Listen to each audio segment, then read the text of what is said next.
Essa pandemia mostrou para a gente que os músicos e os artistas em geral são profissionais da saúde. Imagine o que teria sido o confinamento sem arte, sem Netflix, sem música, sem livros. Isso tudo demonstra o quanto esses profissionais deveriam ser mais valorizados.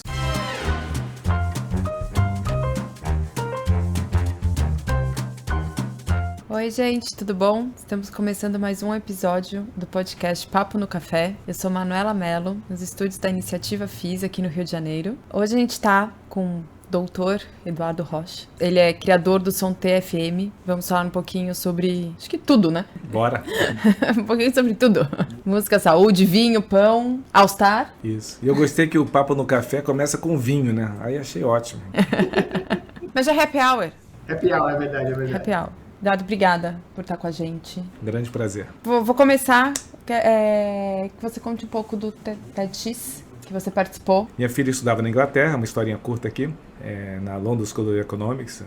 Minha filha agora tem 24 anos, na ocasião devia estar com uns 22, 21. E a melhor amiga dela começou a estudar medicina numa universidade de Norwich, na Inglaterra. E um dia ela me mandou um e-mail, ou mandou um WhatsApp, não sei, dizendo que eles estavam organizando um TEDx, né, cujo tema era fazer diferente, do different. E ela pensou em mim, principalmente para falar sobre doação de órgãos. Obviamente fiquei lisonjeado, eu sou fã de TEDs, como muitas pessoas, né? A primeira loucura você aceita, depois você fala, caraca, isso aqui vai ser gravado para sempre, vai ficar no YouTube, se for ruim, vai ser ruim para sempre. Então eu vou... Minhas filhas falaram, nunca te vi preparando tanto uma apresentação. Eu falei, mas é que é um TED, né? Em suma, eu resolvi de forma bem resumida, para quem quiser assistir, tá lá, Who Wants to Live Forever. Eu queria dar um título de música, uma música inglesa, pensei no Queen, e o tema que eu trabalho é doação de órgãos, uma das áreas que eu atuo profissionalmente, e doação de órgãos, em geral, usa o altruísmo para convencer as pessoas a doar órgãos. Aí eu falei assim, e se eu usasse o egoísmo?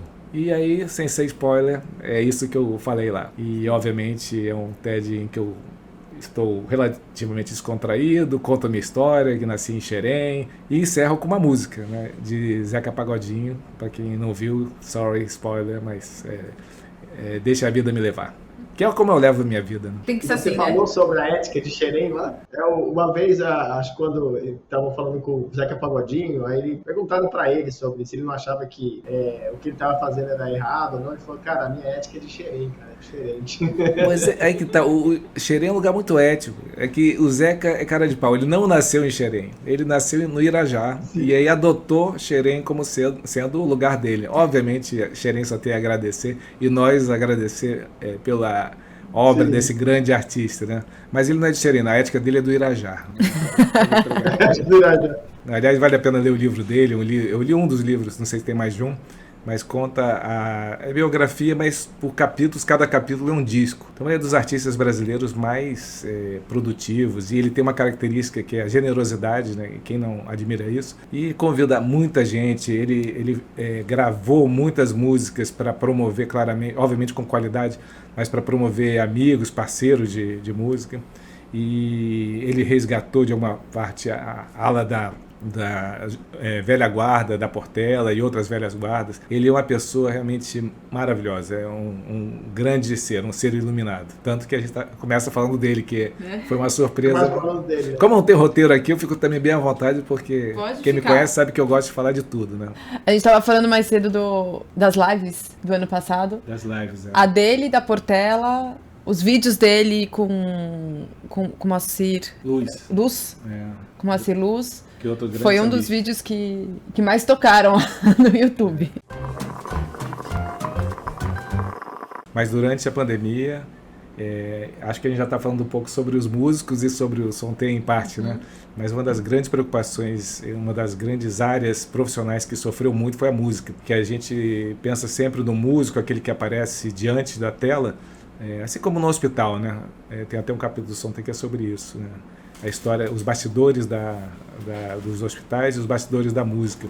Tem muita gente trabalhando. A indústria da música é uma indústria que depende muito do público.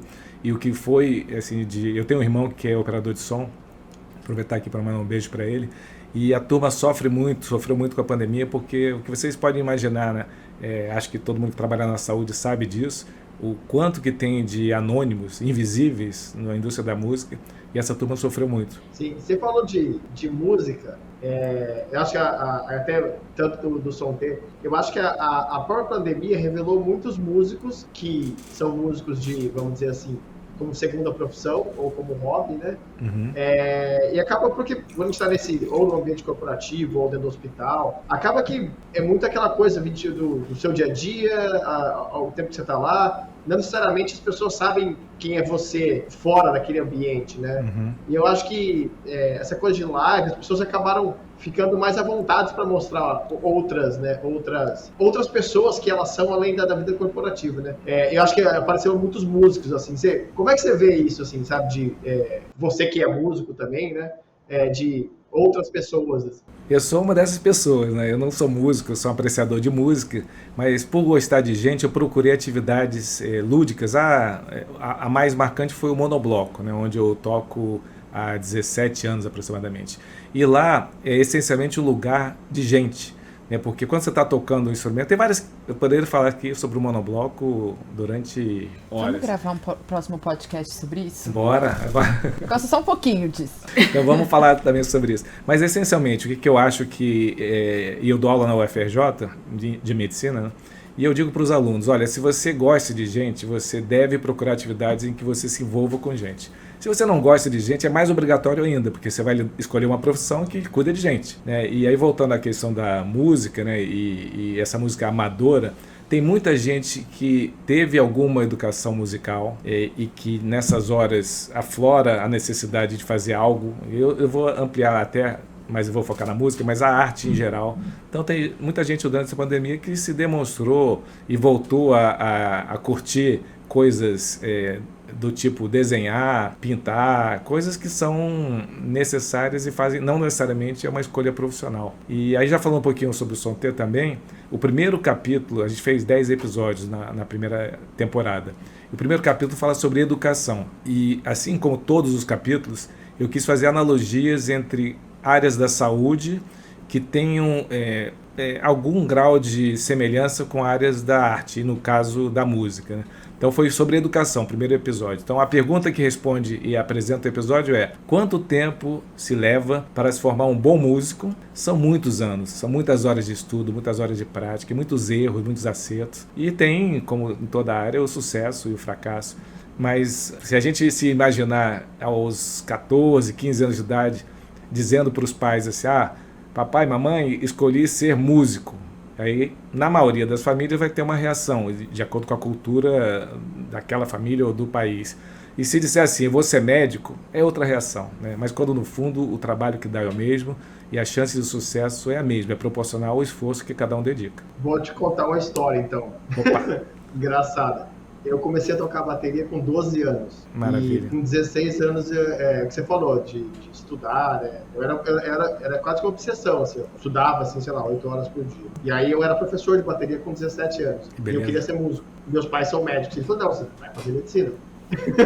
É exatamente isso. E aí, nessa história de, não sei se eu vou ser músico ou não, eu acabei fazendo outra coisa, fui fazer engenharia, continuei tocando, tive banda até uns 20 e poucos anos, assim, mas é bem o que você contou, assim, quantos bons músicos não viraram administradores, economistas, engenheiros, médicos, né? Exatamente. Só pegando o gancho, André, eu comecei a tocar bateria com 57 anos, ou seja, há 2 anos. E o meu professor é o C.A. Ferrari, que é o mestre de repique do monobloco, que toca bateria desde os 17 anos. E a gente conversa muito sobre isso, sobre escolhas profissionais, no caso dele, como ele foi, de alguma forma, acho que ele é filho de militares, mas a ideia de ser músico nem sempre agrada. Aliás, eu diria que na maioria das vezes não agrada, né? Eu acho que artista em geral, né? Meio artístico. E eu entendo a preocupação dos pais, e voltando ao início que eu estava falando, a valorização do músico, ela não é grande. Então, principalmente o músico que não é um músico do mainstream, de sucesso, né? E aí, para voltar às analogias, essa pandemia mostrou para a gente que os músicos e os artistas em geral são profissionais da saúde. Imagine, para quem ficou em confinamento, que foi grande número de pessoas no mundo, o que teria sido o confinamento sem arte, sem Netflix, sem música, sem livros, Isso tudo faz parte e demonstra o quanto esses profissionais deveriam ser mais valorizados. A música, ela ajuda muito na saúde mental, ajuda muito nas pessoas, né, no seu humor, na sua... No astral. No astral, isso. Tava faltando a palavra. No astral. Mais sofisticado, né? No astral. No astral. Eu vejo algumas aplicações da música, né? E aí a gente tem, e eu gosto sempre de ressaltar que apesar de ser um profissional da área da saúde e existir uma especialidade que se dedica à música e à saúde, que é a musicoterapia, o Solter não é sobre musicoterapia, né? E como eu falei, é um canal de promoção da saúde através de analogias entre a saúde e a arte, em particular a música.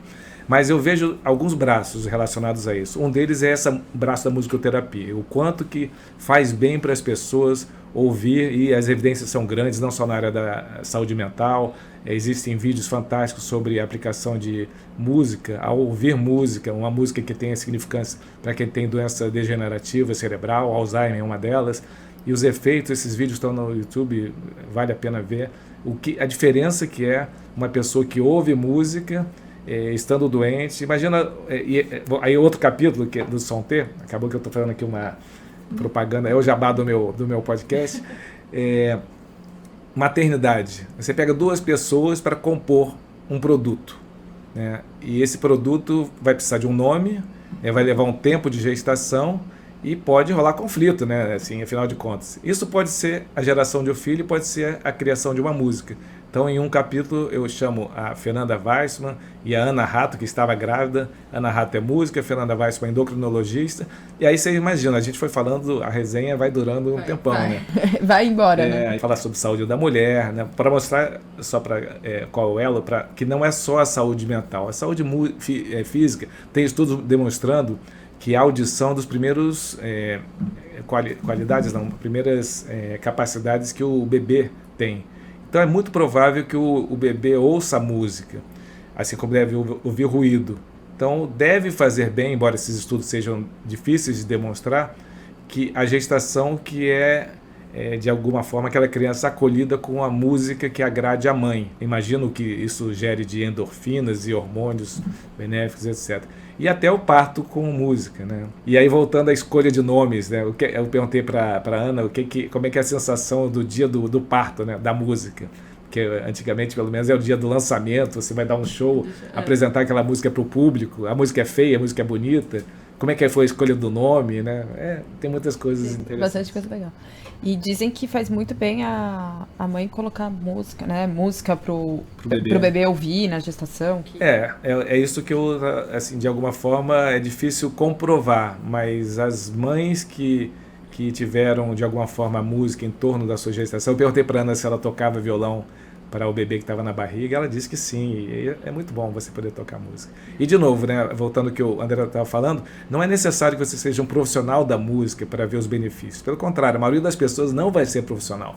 Mas se a gente trouxer a música para dentro da promoção de saúde, que é o que a gente procura fazer no Solter, eu acredito que é em parte um reconhecimento a esses profissionais da música, e segundo, sem dúvida, no mundo que a gente cada vez mais fala de qualidade de vida, todo mundo pelo menos sabe teoricamente dos benefícios da atividade física, de beber vinho, que é o que a gente está fazendo aqui. Obviamente eu só estou bebendo para promover minha saúde, de uma boa alimentação e da música, ouvir, tocar. Eu estava vindo para cá hoje e lendo uma reportagem sobre o lo-fi, que é um estilo musical que eu não conhecia, eu conheci hoje, que as pessoas se concentram para trabalhar, para estudar, para fazer qualquer tipo de coisa.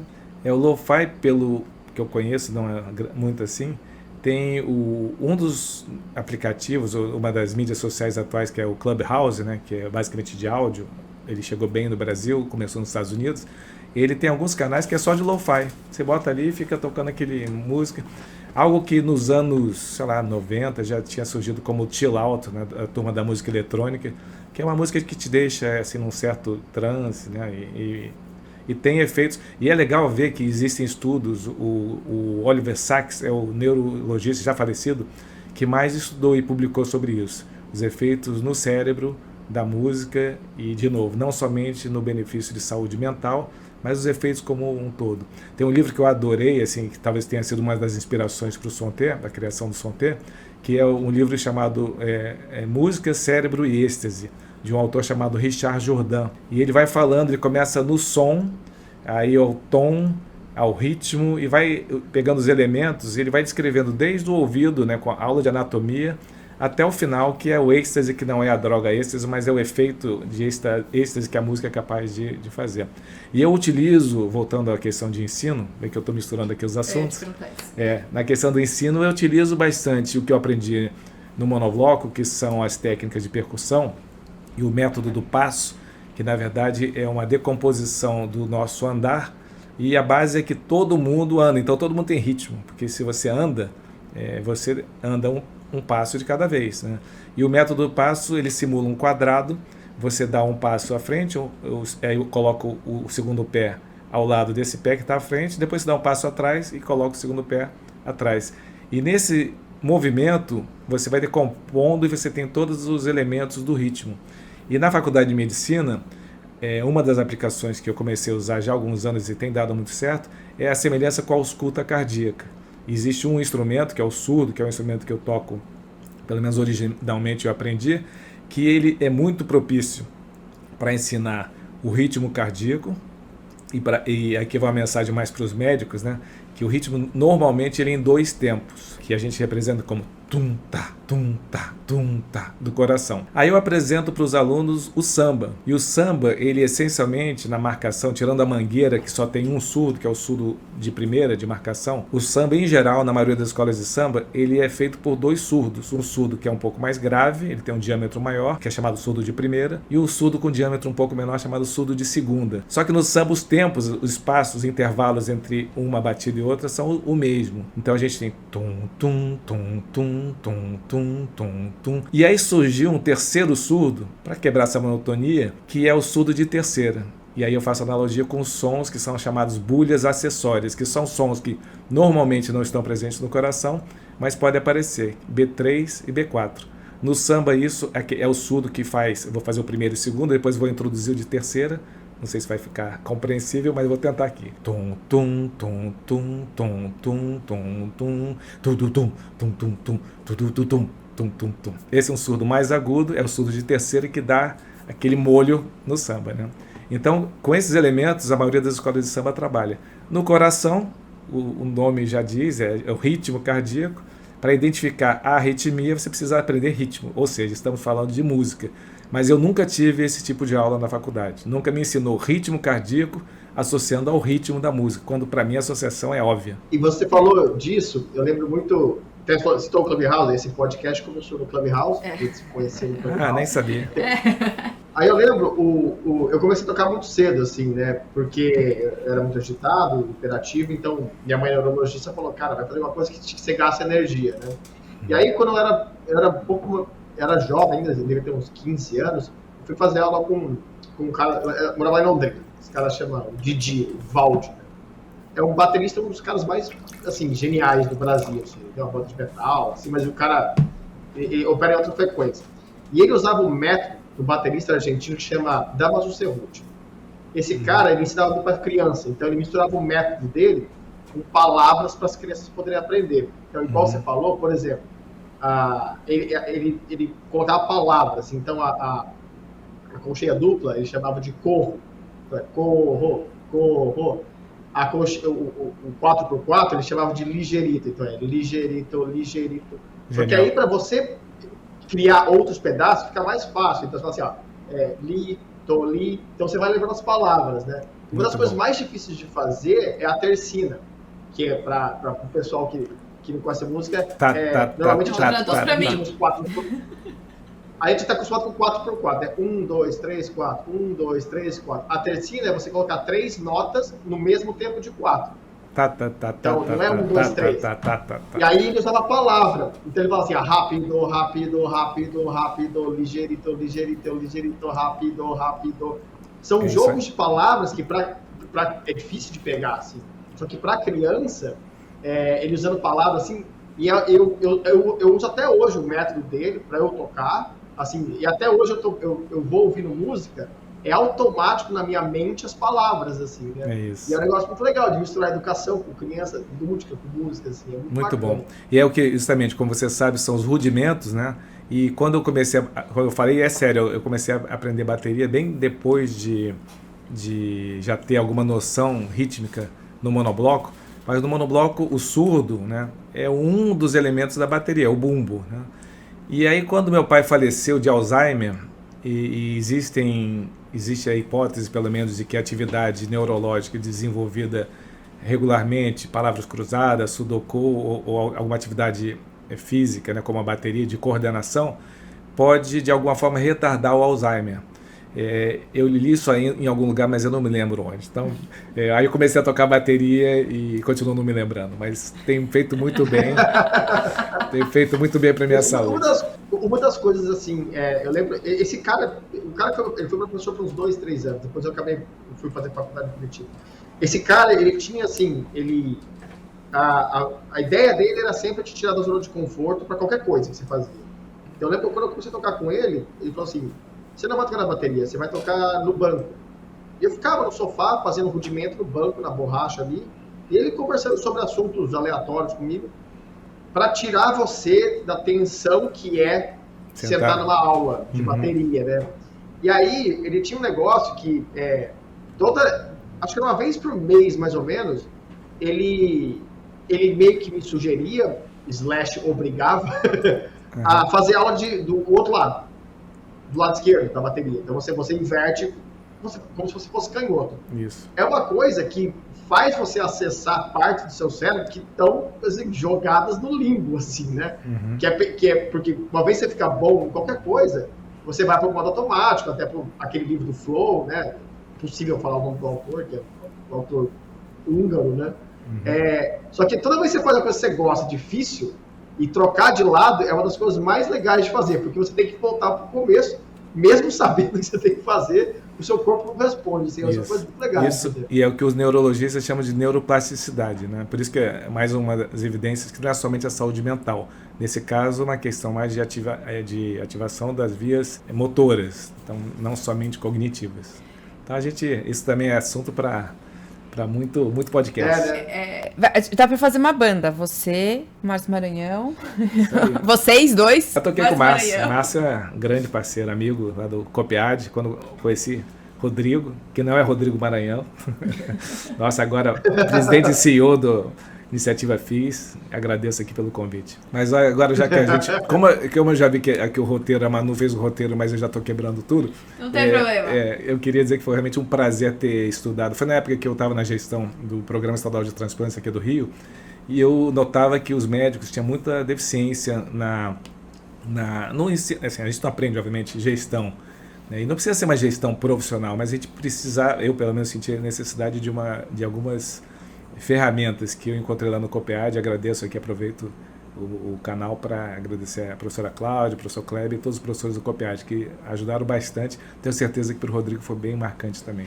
Então, um dos conselhos que eu dou para os jovens médicos é, se puderem fazer algum curso de gestão, isso ajuda muito.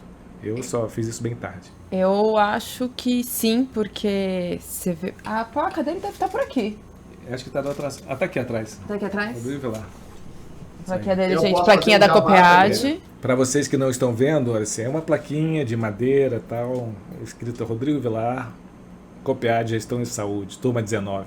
E o Dr. José, que é o nosso presidente também, tem na sala dele, na mesa dele.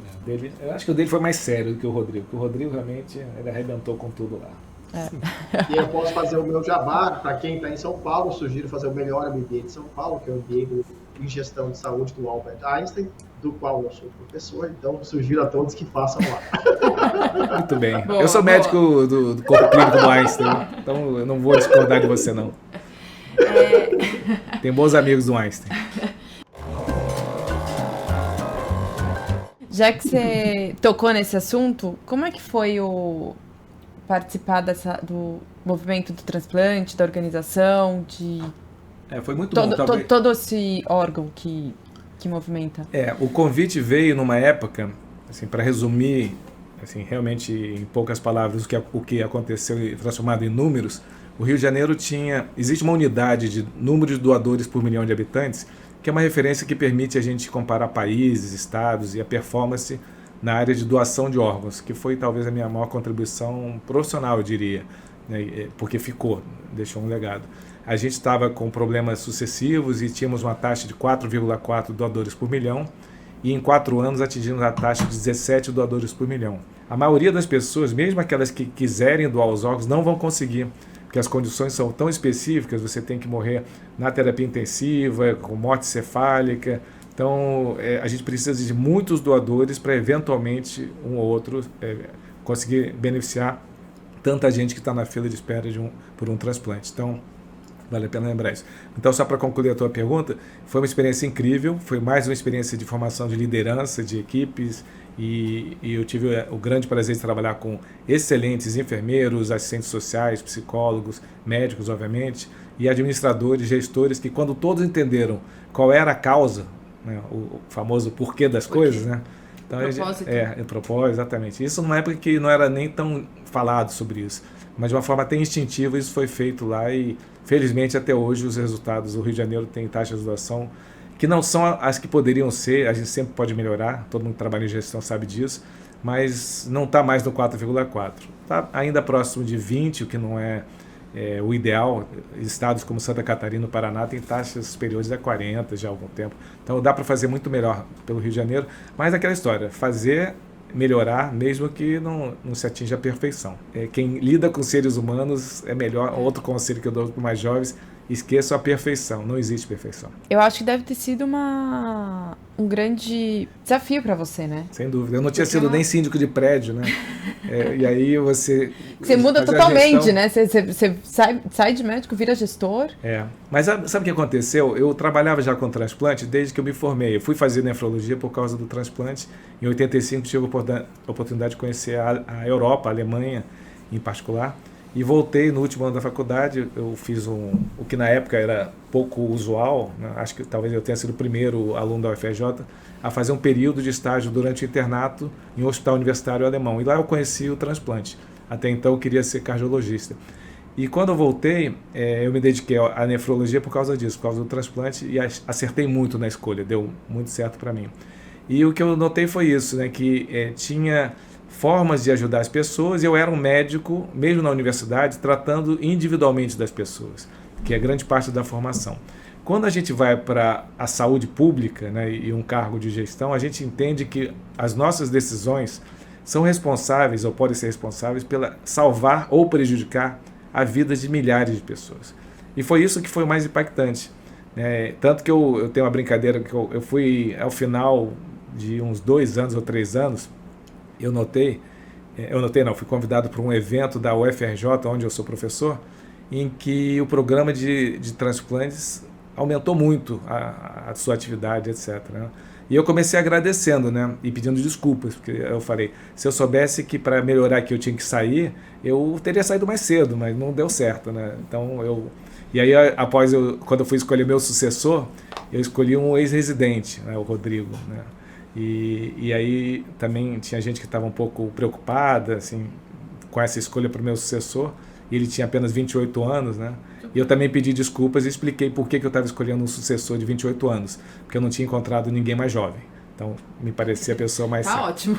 E deu certo. Tá ótimo. Que bom, parabéns. Parabéns ao Rio de Janeiro. Acho que o Rio de Janeiro tem feito um belo trabalho de recuperação, né? E eu não posso deixar de falar aqui novamente da Iniciativa FIS, que não é somente carioca, mas nasceu aqui e está fazendo um trabalho fantástico em nível nacional. Obrigada. Internacional, América Latina. Você pergunta isso? Internacional, desculpe, eu não sabia das novidades que vocês me contaram. Boa parte do nosso banco de dados, da nossa audiência América Latina, nossos webinários são transmitidos em espanhol, e no nosso evento, na FIS Week, também teremos espanhol, inglês, por isso que eu falo que não é Brasil, mas eu acho que a grande diferença que a gente faz hoje aqui dentro, eu acho que a gente tem muito o que fazer ainda, né? Sem dúvida, isso é muito bom. Aliás, para quem está ouvindo aqui, não sei se todo mundo vai ter o privilégio de conhecer aqui, eu estou me sentindo como, o local que eu estou, como o NPR Tiny Desk. Para quem conhece, NPR é uma rádio americana, né? National Public Radio, que é uma rádio bem conhecida, e eles têm um programa que também está no YouTube de gravações de músicos famosos, nem todos famosos para a gente, mas eles são convidados para gravar no estúdio do tamanho dessa sala aqui. Aí tem a turma aí que fica ali atrás assistindo, e eu estou me sentindo exatamente assim, o pessoal empolgado, jovem, cheio de energia. Essa aqui é a casa do Bruno, tá ali atrás. Agradecer a técnica aí, a turma toda aqui. Eu cheguei aqui e encontrei até uma fã do Sonté, pô, fiquei tão feliz, a Carol. Falei que você tem fãs aqui.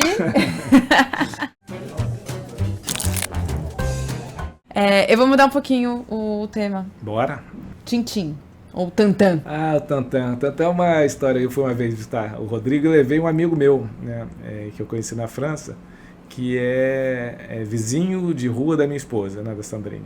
Ele chama Émile Bravo. Eu vou só fazer um parênteses. Gente, a esposa dele é francesa. Isso. Ele é um vizinho de rua lá da França, na cidade de Arcueil, que é um subúrbio de Paris. E o Émile é vizinho de rua. Ele, desde pequeno, 5 anos de idade, desenha. E ele se tornou realmente o sucessor do Hergé, que é o grande desenhista do Tantan, né, que foi a tua pergunta, né? E tanto que ele tem agora uma série de desenhos chamada Spirou, que tradicionalmente, desde que o Hergé morreu, eles eram os desenhistas convidados para fazer um número sobre o Spirou, esse personagem. E desde que o Émile Bravo começou a fazer, ele foi eleito o grande sucessor. Aí, para quem gosta das histórias em quadrinhos, na verdade, eu aqui, sendo spoiler, né, contando uma ideia, né, que ideia a gente tem um monte, é que o Sonté faça 2 coisas que estão no plano. Uma é uma história em quadrinho, e o segundo é um jogo de mesa, um jogo de tabuleiro. Que legal. Que, de novo, tem muita coisa que pode ser feita na área de educação e que eu acho que é subexplorado. Um jogo da vida. Eu posso até contar uma historinha aqui, você curta em relação à história em quadrinho, que é a história do Gepeto. E Gepeto tem a ver com o Copiádia, porque a gente criou um programa chamado Gestão, Ensino, Pesquisa e Extensão em Transplantes de Tecidos e Órgãos. Então é um acrônimo para Gepeto. E a história bem curta é um senhor idoso, que era marceneiro, que não tinha filhos. Você deve ter ouvido algo parecido, né? Não conheço. Então ele está ali e aí ele descobre, alguém conta para ele que o que ele faz, ele adorava fazer, porque como ele não tinha filhos, ele fazia brinquedos de madeira para as crianças. E as crianças da cidade dele pequena adoravam os brinquedos dele, até que ele descobre que a madeira que ele estava usando era produto de destruição da floresta. Aí ele tem uma crise de consciência enorme, né? E ele decide parar de fazer os brinquedos, né? Ele era, afinal de contas, o idoso consciente. E aí, com isso, as crianças começaram a ficar tristes, né? Não tinha mais brinquedos, só tinha brinquedos de plástico, e ele, obviamente, não queria deixar as crianças tristes. Então, o que ele faz? Ele descobre, lendo um livro, que existiam, embora seja raro, existe um ciclo da vida das árvores, e elas vivem, em geral, mais do que os homens, mas elas morrem de morte natural. Então ele começa, descobrindo isso, a convidar as crianças para dar uma volta na floresta procurando árvores que tenham morrido de morte natural. Aí pega a madeira dessas árvores e ele volta a fazer brinquedos. Só que essas árvores são difíceis de achar. Então uma criança ia e daqui a pouco uma chama a outra. Não tinha madeira suficiente para fazer brinquedos para todo mundo que precisava. Então havia uma carência de madeira. Então as crianças começam a procurar e a criança chama o irmãozinho mais novo e depois tinha pouca madeira para muita criança e a criança, obviamente, enquanto ele não achava, ele começava a mostrar a floresta, a beleza das árvores, etc. E as crianças passaram a ser apaixonadas pela natureza. E quando encontrava uma árvore morta, tinha uma sensação dúbia, né? De tristeza, porque a árvore morreu. Aí lembrava do brinquedo, não, mas vai ter madeira para fazer o brinquedo. E aí elas voltavam e não tinha brinquedo suficiente. Então elas se organizaram de uma forma em que elas decidiram quais seriam os critérios para receber os brinquedos, já que tinha pouco brinquedo.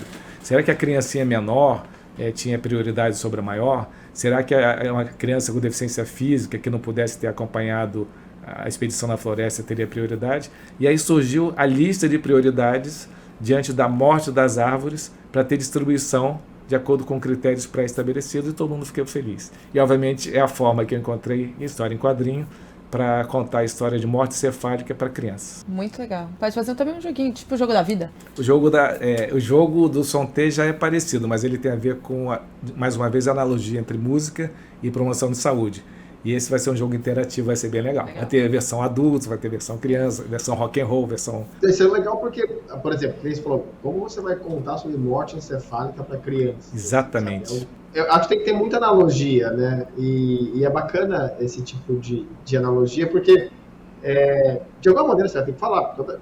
Não é incomum crianças perderem a voz, por exemplo, né?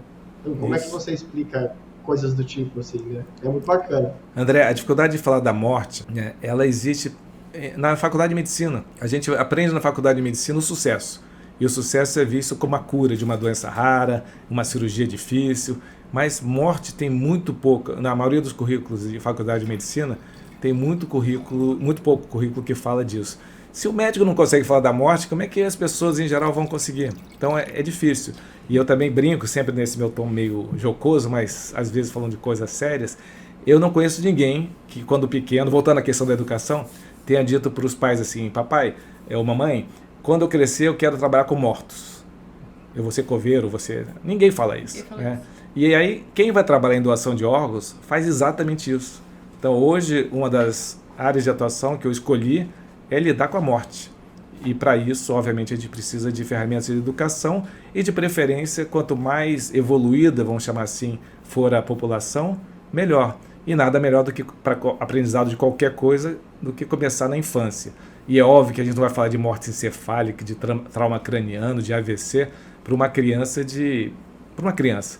Mas existem formas de abordar as perdas, o luto associado à morte, que são formas lúdicas. Eu não sou psicólogo, mas obviamente quando a gente junta as pessoas que são capacitadas para isso é bem legal. Agora na pandemia muita coisa ficou, muita gente começou a falar sobre luto, sobre morte, sobre perda, fracasso. Muita gente esse tema começou a ficar em voga, né? A gente está com mais de meio milhão de mortos no Brasil e os mortos no mundo inteiro, e sem querer politizar essa história, a gente, querendo ou não, tem alguém próximo que foi abatido, vamos chamar assim, por essa pandemia.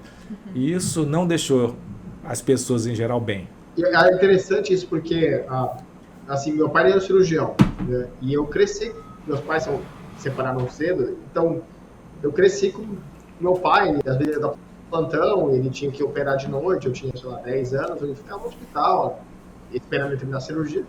Então, neurocirurgião é um médico que lida com o óbito com uma certa frequência, né? Eu sempre assistia ele, muitas vezes eu lembro assim, de ele conversando com a família, eu estava lá do lado dele, olhando para cima, não entendendo nada que estava acontecendo, mas eu sempre via como meu pai conversava com a família para dar uma notícia boa, uma notícia de piora de quadro clínico.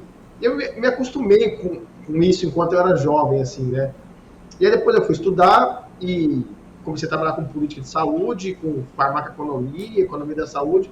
E eu lembro um dia eu estava discutindo com meu pai, assim, sobre modelo, sobre efetividade. Aí ele voltou para mim, como o médico é mais humanizado nessa coisa da morte, né? Ele falou: André, um dia você me empresta sua planilha aí, que você liga e desliga a morte, que eu estou precisando melhorar um pouco ali o paciente. Você podia mudar no Excel ali para ele melhorar? Eu falei, então. Ele falou assim: então, André, de vez em quando você tem que vir para o hospital e relembrar o que você faz, não é um monte de número, é um monte de gente, né? É verdade. Isso ficou para mim muito claro, assim. Porque quando você falou de subir, de trabalhar na gestão, você também... tipo aquela coisa de política, né? Você nunca pode descolar da base, né?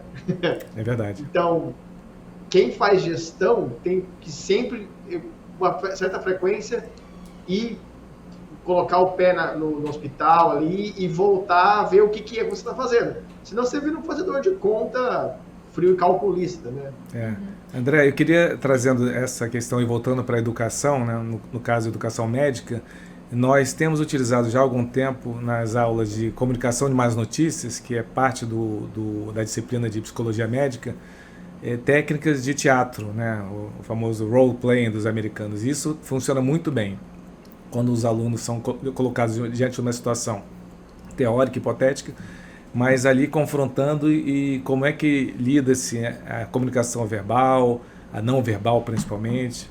E, obviamente, quando comecei a dar esse tipo de aula, né, da mesma forma que eu falei sobre a utilização da música, aí a utilização do teatro, sem que eu tenha nenhuma formação de teatro. Mas aí eu brinco e começo uma aula bem leve, não vou falar que eu vou falar sobre morte. Aí começo, assim, mais notícias e pego um celular, escolho um aluno, uma aluna, que descem na hora, improvisado, né, bem improve mesmo, e eu falo assim, você vai dar uma má notícia aqui, ó, diz que... bom, aí faço um contexto, né? Um está querendo sair pela primeira vez com o outro, convidar pela aquela primeira saída, são todos alunos de torno de 20 anos. E aí dou o celular assim, e aí como é que se avisa que não, a má notícia já estava combinado que iam sair sexta-feira, viagem para Búzios, exatamente, viagem para Búzios sexta-feira, e aí você descobre que a previsão do tempo é ruim, né? Aí começa sempre uma coisa lúdica. Mas, obviamente, aí simula uma situação, esse é só um dos casos que a gente fez. Aí um pega o telefone e liga, vai chover, não sei o quê. Aí, em geral, esse caso, me lembro, foi a menina que falou, então, tchau, então, já era. Pô, dançou. Aí eu falo, cara, que forma de dar uma notícia. Então tá bom, tchau. Dá uma enrolada, diz que é a previsão do tempo, mas sabe como é que é a previsão do tempo, que erra muito, e por aí vai. Mas sei que esse caso em particular é uma viagem de moto para Búzios, e a menina está sem capacete. E a casa da menina, dos pais que estão viajando, que não sabem que vai ter, e tem um acidente na estrada, e obviamente tem um trauma. E aí a cada etapa do jogo, a má notícia para ser dada é pior, né? Então a primeira má notícia é assim, vai chover. A segunda má notícia, eu estava na estrada com a sua filha, né? Aí, obviamente tem que comunicar a família que está viajando, e tivemos um acidente. Aí depois tem o médico que vai dizer que a pessoa está em coma e possivelmente morte cefálica. E aí vai. Né? Então, o tom da aula começa bem jocoso e acaba a gente chorando. Mas o objetivo principal é isso, é treinar para situações que são situações de vida real. E eu fico, assim, tenho um prazer enorme. A gente está agora no mundo virtual e é mais difícil fazer isso, mas em breve a gente vai estar de volta presencialmente. Eu tenho muitos amigos médicos e a primeira pergunta que eu fiz para eles é... Já pode beber? Já pode beber? Também você não pode beber? Não, quando eles se formaram, eles entraram na medicina, tem alguns que são cirurgiões, ou uma que é pediatra intensiva. Eu sempre falo, como você comunica a morte para os pais? Né? Como você comunica a morte para o parente? E ninguém fala, todo mundo fala, então. Tem que ter treinamento. Então. Isso existe uma técnica, né, ou várias técnicas, mas basicamente ninguém pode ser cobrado para se fazer bem feito algo para que ele não foi treinado. Então, é tanto quanto uma cirurgia. Então existem profissionais mais qualificados do que outros, tem pessoas que não conseguem, ou não podem, não conseguem mesmo, e tem muita gente que treinada faz isso muito bem feito. E aproveitando já que a gente está falando de morte cefálica, novamente, doação de órgãos, uma percepção da maioria das pessoas, eu diria, ou de muitas pessoas, é de que quando a gente vai fazer uma solicitação de doação de órgãos para uma família, que a gente está acrescentando um mal, né? A pessoa já acabou de ter uma notícia que o ente querido faleceu, e a gente ainda vai pedir para retirar os órgãos. Quando os espanhóis mostraram isso, a Universidade de Barcelona e muitos profissionais na Espanha, hoje em dia, foi até tema do filme do Almodóvar, que é outra forma de promoção de saúde usando o cinema, isso aí seria tópico para outro podcast, mas lá eles ensinam ao mundo que das poucas coisas que você pode fazer para amenizar o luto de uma família, a morte está ali, aconteceu, é justamente dar a possibilidade daquela pessoa que faleceu de doar os órgãos. Então isso é algo que quando os profissionais da área de doação entendem, fica bem melhor. E aí nunca é fácil, mas fica bem mais plausível. Light, né? O papo. Essa coisa do roleplay é muito interessante, assim, porque eu acho que o médico acaba não só mudando um pouco do ponto específico de morte, né? Não só nessa comunicação de uma notícia, mas a comunicação do dia a dia. Eu falei do meu pai, mas minha mãe é neuropediatra. Eu acho impressionante, assim, uma das coisas que eu mais admiro nela ela tá falando comigo, assim, tendo uma discussão normal. Peraí. Ela do consultório, ela tem de criança. ela é outra pessoa. Ela é completamente outra pessoa, assim. É quase que uma atuação. Mas às vezes eu acho, na verdade, ela está atuando comigo. Ela é aquela pessoa do consultório todo dia, e comigo ela vira uma outra pessoa mais séria. Entendeu? É possível. É impressionante, assim, como o médico, porque ele tem que se adaptar aos diversos pacientes, né? Tem família que aceita mais um tipo de tratativa, tem família que tem paciente que pode ser mais aberto, tem paciente que tem que ser mais sério para propor autoridade, paciente, sei lá, família mais hierárquica. Será que, além da comunidade de uma notícia, os médicos de hoje estão sendo formados para saber lidar com os diversos tipos de paciente? Porque antigamente o médico era aquela hierarquia, né? Eu sou médico, eu estou aqui, você vai sentar aqui, eu vou falar o que você tem que fazer. E hoje em dia, o perfil do Dr. Google, os pacientes já não aceitam mais isso, né? Como é que a gente treina esses médicos? Como é que a gente faz eles? Eu vou só fazer um ponto. O meu pediatra, né, que cuidou de mim, do meu irmão, chamava minha mãe de... que era colega. Minha mãe não é médica, mas ela falava com ele como por uma propriedade. Eu não sei como ele aguentava. Mas hoje em dia, a informação... Eu acho que agora tá pior, né? Porque há um tempo o médico ele era detentor da informação, né? E hoje a informação está disponível para todo mundo. E o médico, mais do que nunca, tem que ser uma pessoa que esteja ao lado dos pacientes e não acima. Não cabe mais o médico que toma decisão pelo paciente, o médico que omite informações. E voltando à questão da importância da arte na educação médica, eu acredito, não sou o único, obviamente, muita gente acredita que os médicos que lidam com as artes são médicos mais sensíveis, mais qualificados para lidar com gente. Porque a arte, essencialmente, acho que há uma discussão sobre uma arte utilitária, né? E a maioria dos artistas vai negar isso, mas uma das questões que acabam sendo consequências da boa arte, e essa é uma outra questão, o que é uma boa arte, o que é uma má arte, mas para a gente não aprofundar isso, e como eu falei, eu às vezes me meto em terrenos em que eu não tenho domínio do assunto, mas existem, isso é inegável, efeitos benéficos da arte sobre a saúde. E, de novo, falando sobre o som, é isso que a gente quer explorar. E a arte, ela pode se expandir, aí explica a história do vinho, né, que a gente estava falando mais cedo, falando de pães. Pães, exatamente. Eu estava comentando que eu fiz um curso de padeiro para, de alguma forma, entender de que forma o pão no Brasil, no Rio de Janeiro, poderia melhorar. O pão, ele envolve artesanato, né? E envolve um produto de qualidade que requer regras, disciplina para que o pão seja de qualidade. Aliás, o pão no Brasil tem melhorado muito. Melhorou muito. O pão de São Paulo é maravilhoso. E o Rio Sou suspeita. Também. Eu sei disso. Suspeita. Mas então, assim, mais uma vez, eu voltando a falar para a educação, vocês veem que a gente vira e volta e fala sobre educação médica e fala sobre os pacientes. E a utilidade, vamos chamar assim, da arte, ou o potencial da aplicação da arte, ou do artesanato, no caso dos pães, né?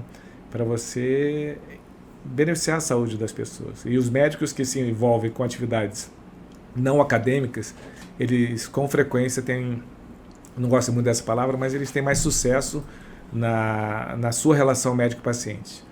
Eu mostro isso diariamente para os meus alunos, né? E faço assim até de propósito, puxo um assunto totalmente, na verdade quem puxa o assunto é o paciente, né?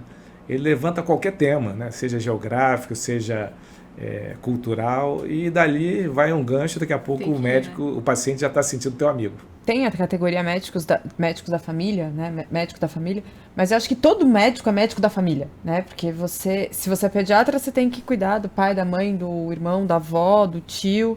Se você é geriatra, você tem que cuidar dos filhos, dos netos. Câncer tem, né? Oncologista, você tem que cuidar dos familiares. Para mim, todo médico é médico da família. Acho Aliás, falando nisso, eu queria até chamar, porque tem uma questão da especialização e o médico generalista. Eu queria dar aqui uma dica e homenagear um grande amigo meu que é músico, esse é músico mesmo, né? Que é o Ricardo Valença, que é médico nefrologista, hoje mora em Angra dos Reis, em que ele faz um trabalho profundo sobre a entrevista médica. Ele tem, dentre as formações dele, além de nefrologia, homeopatia, e ele se tornou um especialista na entrevista familiar, né? Na forma como o médico se comunica. E isso é necessário. Pessoas que se dediquem a isso e transmitam, como ele é uma pessoa muito generosa, gosta de compartilhar o seu conhecimento com os alunos, médicos mais jovens, e falar para o público leigo também. Então fica a Muito minha dica legal. aqui para Muito uma legal, entrevista, para um café. Isso que você falou é muito legal. E eu brinquei, né, com esse pediatra que atendia a gente. Primeiro que a gente chamava de tio. Segundo que a gente passava o Natal com ele. Ah, que legal. Ele ligava todo aniversário, todo Natal, Dia das Mães, Dia dos Pais. Então ele faz parte, né? Você faz parte da família da pessoa, você tá junto, você vê o crescimento dos filhos. Esse foi um dos temas também, voltando ao podcast, né? Um dos episódios falou sobre relação médico-paciente na forma da amizade. E aí era uma provocação. Será que o médico deve se tornar amigo do seu paciente, né? Médicos e médicas, obviamente, e falando sobre relacionamentos. E aí eu convidei o João Donato, né? Um músico que hoje aos 86, 87 anos de idade continua compondo e performando desde os 15 anos de idade. Então, um dos grandes músicos que teve parcerias com muita gente boa, né? E Gilberto Gil, né? Que eu vou ter a oportunidade de encontrar em breve para uma entrevista. E a gente vai... o João Donato foi trazido pelo Alexandre Pinto Cardoso, professor da UFRJ, pneumologista, que é amigo do João Donato. E os dois vieram para bater um bate-papo sobre isso, foram gravados e falando sobre isso. Amizade entre médico e paciente é uma das coisas bonitas que acontecem. Não é uma necessidade, você não precisa ficar médico de todos os seus pacientes, desculpe, amigo de todos os seus pacientes, e nem você precisa ser amigo dos seus médicos, mas eu acho que ajuda. Ajuda bastante, ajuda bastante. Bom, hoje a pessoa que cuidou dos meus avós, cuidou dos meus pais, dos meus tios, é amigo de infância do meu pai. E isso muda muito a relação, a confiança. Isso, acho que uma das palavras-chave é essa. Você, quando consegue estabelecer vínculos de confiança com alguém, e no caso pode ser o teu paciente, seu médico, isso é muito próximo da amizade. E hoje, se tiver qualquer problema, eu ligo para as pessoas que eu conheço, né? Não vou ligar para vou pegar o Google e procurar um médico que a gente não conhece ou que não esteja na mesmo que não seja especialista, né? Mesmo que não seja especialista naquilo, eu ligo para qualquer amigo meu. É isso aí. Pra ver se tá correto o que o outro falou, né? Então, isso aí. Amizade é confiança. Exatamente. Bom, eu vou para a última pergunta. Infelizmente infelizmente tá acabando o tema. Eu ainda tinha que te perguntar do All Star. De All Star, é verdade. Tinha que te perguntar... O que mais tinha na pauta? Tinha que falar mais do monobloco. Coleção de vans. Coleção de vans, não de All Star. Concorrente. É concorrente. Coleção de All Star, posso falar rapidinho, é coisa de menino pobre, né, que ganhou o primeiro All Star, tênis importado nos anos 70 e começou a gostar, a fazer coleção. Aí hoje em dia tem um monte de par lá em casa. Esse aqui eu tô com All Star, gente. Beleza. Tem uns 10 anos. Pra quem não está vendo, o All Star branco. O meu é preto. A gente tá... De couro, não? Pelo menos. Também Eu de couro. estou de vans. Eu comprei porque eu ia viajar e eu tava com medo de pegar chuva. Eu tinha um de tecido. Uhum. Comprei o de couro porque eu fiquei com medo de estragar, né? E molhar. Eu boto meu All Star de couro em situações especiais. Por exemplo, entrevista aqui, né? Eu tô me sentindo chique. Quando tem uma consulta de alguém que eu não conheço muito bem ainda, aí eu boto um All Star de couro, né? Não vou botar um All Star qualquer. Mas a gente tem uma pergunta que a gente sempre faz para as pessoas, para os nossos convidados. O seu legado, o que é o legado que o Eduardo Rocha quer deixar para... Essa é uma boa pergunta mesmo. Eu gostaria mesmo de fazer alguma coisa na vida que transformasse a saúde das pessoas. Não, obviamente, a doença, né, e tratamentos. Eu não vou inventar nada, nenhuma técnica cirúrgica, não sou cirurgião, não vou descobrir nenhum medicamento transformador. Isso muitos cientistas já fizeram, vão fazer. Mas eu acho que ao aprofundar o conhecimento médico e o conhecimento das pessoas, acho que é isso que tem no fundo de todas essas ações que a gente falou aqui, sobre tudo que a gente conversou. Eu gostaria muito de ajudar um número ainda maior de pessoas, e isso num país que tem tanta inequidade, se torna minimamente uma obrigação. Eu vou fazer 60 anos daqui a 6 meses, e eu acho que o resto da minha vida eu vou me dedicar cada vez mais à promoção de saúde através de uma forma lúdica, né? E aí o Santé é apenas o início da história. Eu ia te perguntar, o Santé já está fazendo essa o começo, é só o começo. A gente, como todas as ideias que motivam a gente, que emocionam a gente, é só o começo. Muito legal. Eu acho que vocês, com o Sonteio, eu acho que vocês já fazem uma bela diferença. Você dando aula já faz uma bela diferença e deixa muita coisa para muita gente. Obrigado. Parabéns. Muito bom. Obrigado, André. Obrigado, Manu. Obrigada a você por estar com a gente. E obrigado a toda a equipe. Agora você vai ter que voltar para falar mais do All Star, para falar mais do A Monobloco. gente fala Eita. quando vocês quiserem. Muito bom. Chegamos no final de mais um podcast. Hoje tivemos Eduardo Rocha, foi uma ótima conversa. E é isso, até o próximo episódio, gente. Obrigado pelo café com vinho. Obrigado pelo vinho. Obrigado pelo convite. Foi realmente um prazer bater um papo com vocês. O prazer foi nosso. Muito bom. Tchau, gente.